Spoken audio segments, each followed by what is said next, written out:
Penguin Random House Audio presents Mr. Miracle, a Christmas novel by Debbie Macomber. Read for you by Elyse Mirto. Dear friends, like many others, I've always been fascinated with angels. My father saw an angel shortly before he died. The angel arrived in the middle of the night in human form, dressed in farm clothes, and helped my dad back to bed. Dad described this angel in detail. Angels among us aren't as far removed from reality as it might seem. Check out Hebrews 13:2 if you don't believe me. It was that verse that inspired Mrs. Miracle.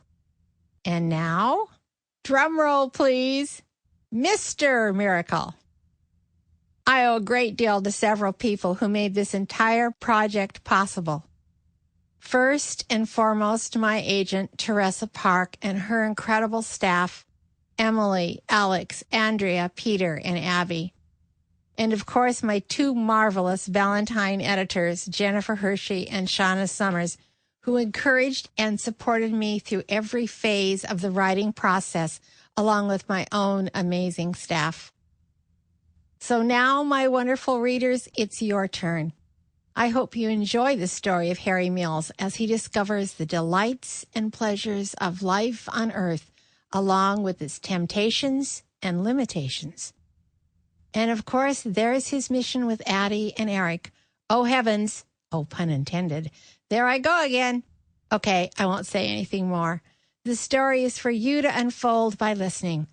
I hope that you're charmed by Mr. Miracle and that you, too, might find an angel or two in your own life. Your feedback is important to me. You can contact me through my webpage at debbiemacomber.com or through Facebook.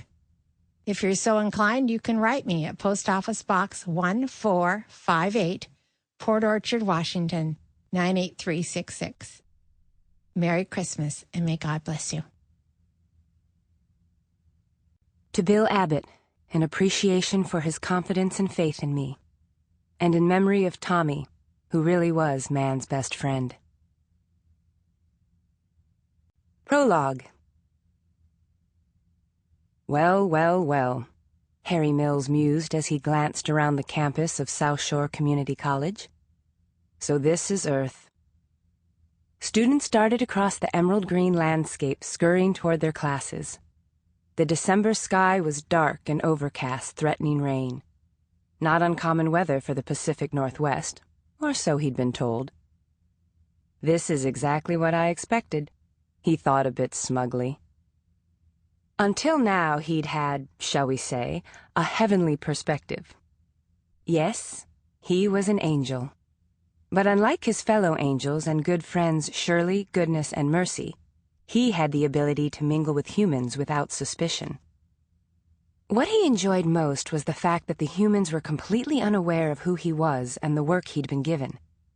Harry was on a God-given mission, a trial mission that was the opportunity of an eternity, and one he hoped would become a permanent job if he performed well. In preparation for his earthly visitation, Harry had carefully studied human behavior and had learned about ways to gently guide his charges. Of course, he knew all about free will, too, but frankly, he wasn't overly concerned. Just how difficult could it be to give a nudge to those in need of a bit of subtle direction? Naturally, he was required to work under certain parameters, restrictions, actually, but he didn't consider that a particular problem either. What did concern Harry was that he'd been assigned a mentor, which in his opinion was completely unnecessary. He didn't need anyone looking over his shoulder, watching his every move. As the spiritual coordinator for this part of Tacoma, Celeste Chapeau had been assigned to oversee Harry. Her powers were above and beyond his own. While his role involved the students in his class, her sphere of influence reached far beyond, as coordinator of an entire area, including the campus and surrounding neighborhood. Harry knew he wasn't the only angel under her direction. For now, Harry was willing to play by the rules in order to prove himself. In time, Celeste would realize an angel of his knowledge and intelligence was capable of managing assignments on his own without supervision. Making his way across the campus, Harry was enthralled to see the brick walls of the 3-story building with the ivy climbing to the top of the 2nd floor. A more modern structure loomed to his left and housed the cafeteria known as the Hub. Celeste Chapeau worked as a barista at the latte stand there. Catching sight of her, Harry paused. She was young, very young, too young.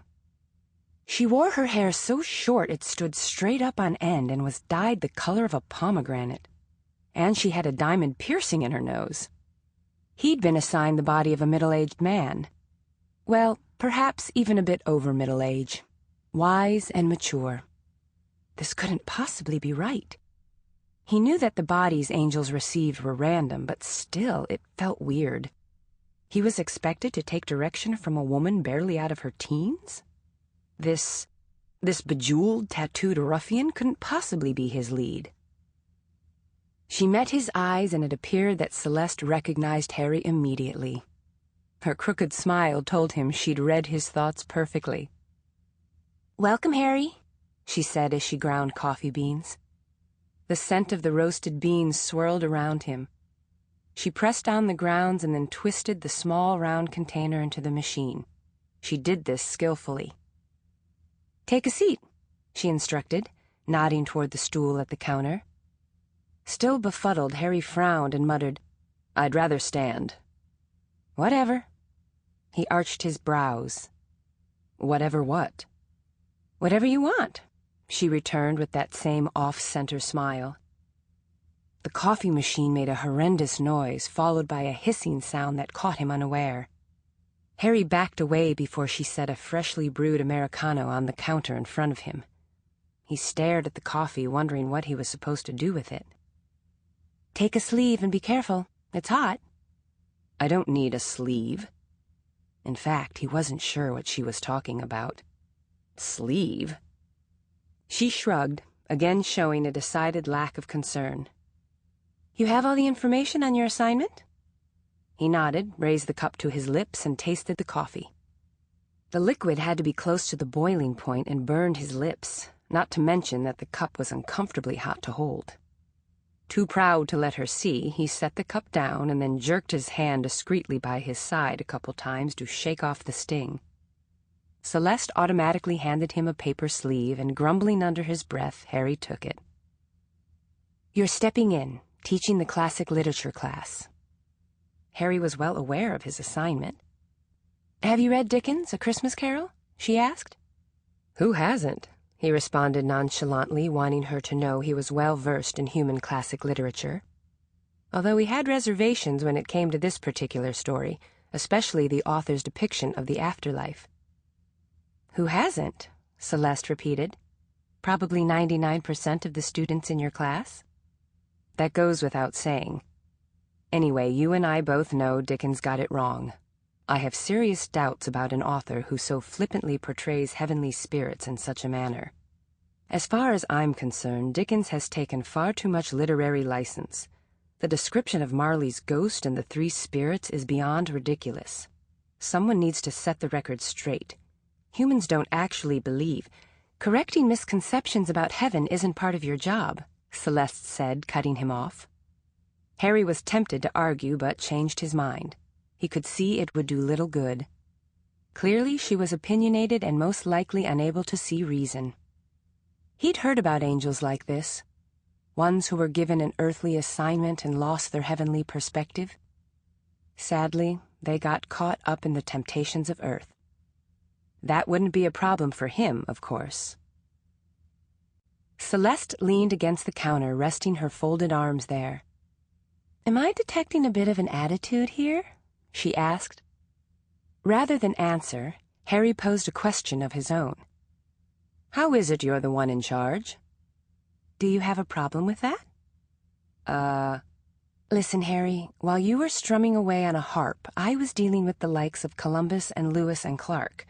Do you have any idea how difficult it was to guide them?"